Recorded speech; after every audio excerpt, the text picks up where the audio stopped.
I'm going to start off with some current affairs issues, and then we're going to deal with the manifesto. So, following the Constitutional Court judgment, has the party decided who will then replace former President Jacob Zuma? Replace him? This is now on the list, on the candidate list from the national candidate list to the National Assembly. President Zuma will remain our choice for president. Yeah, but he remains our choice for president, and he'll be sworn in as the next country's president. But there was a Constitutional Court judgment that said that he's not eligible to stand. Yeah, so I'm asking on that particular basis. The judgment is there. Yeah. The judgment is there, but to some degree, the people are sovereign. There are other instruments to deal with the issue, constitutionally so. If we win the election, President Zuma will... How so? Just explain that to me. Constitutionally. Okay, yeah, how? President Zuma can be pardoned, and he can assume his seat in the national... But he would be pardoned by another president, right? He would have to be pardoned by another president. Yes, but I'm saying if we win the election, President Zuma will sit in the National Assembly and he'll stand for election. But there would have to be a president that is elected who would then have the power to pardon him first. We'll go through the mechanics. I'm saying constitutionally, the decision of the Constitutional Court does not bar President Zuma from assuming the presidency. The mechanics of who pardons him, how he pardons him, how he takes up his seat, how he takes his oath of office will play out. I'm just saying the Constitutional Court made its decision. Yeah. It just said basically sentencing a person without their fair trial rights, right, bars them from contesting for a National Assembly seat. That's what they've done. That's what they've done. They've made that decision. That decision is final to that extent. Yeah. But like I say, there are other instruments that can be used. Okay, maybe let's do it this way. Explain to us what happens after the 29th of May if the MK party... I'm just saying the process is... How would it happen?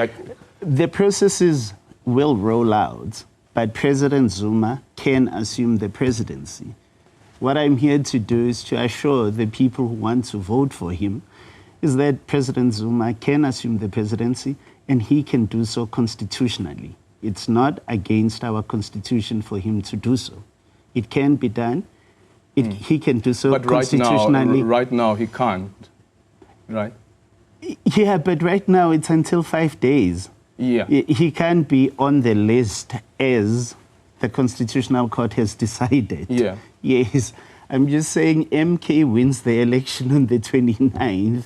President Zuma can take up his seat in the National Assembly. So that's what I'm trying to get. What's the mechanics of it? How does it work? I indicated to you that there can be a pardon. Okay, let's speak about the first sitting of Parliament. It's now the first sitting of Parliament. Then what happens? Look, let the mechanics play out. Those are the mechanics that I'm trying to understand. Okay, what's your explanation? The major issue I'm saying to you, and nobody can dispute this, nobody can dispute it, is MK wins this election.